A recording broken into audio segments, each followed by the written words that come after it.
When a lot of people think about South Africa, obviously they think about like apartheid. I think that's unavoidable. Yeah, no, totally. Your parents essentially were growing up in that era. Yeah. There's a lot of very interesting things that they've told me about that era. My parents, gratefully, are not racist. They grew up having a lot of multicultural friends, and they were part of the movement to kind of end apartheid because they didn't see it as the right thing. But when I speak to them about it, they said when they were growing up with it, they didn't really realize that it was a segregated system. They just saw it as, oh, we can go to this part of the beach, and that is where we are allowed to go. It's almost as if they didn't venture out of their own world. So they stayed in their towns.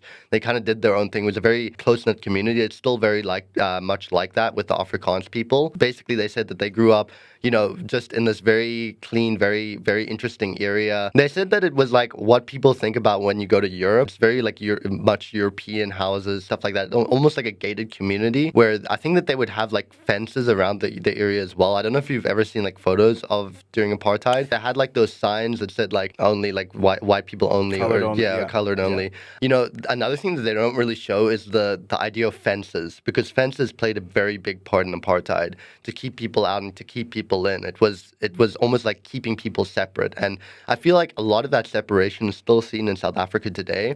But it's getting less. Like since apartheid ended, those historical settlements of people in certain areas have stayed the same, but a lot of people have ventured out and started moving to different areas that are not historically what you think of as like a white area or a black area. It's just kind of everyone's moving all over. People have friends. I feel like apartheid ending was probably the best thing for South Africa. And I feel like it's fostered this whole new era of community and, not hating one another. Because I feel like hate fostered into it as well. Like people would hate each other, and it still happens today. Like there still are a lot of racist South Africans. I'm just glad it's ended.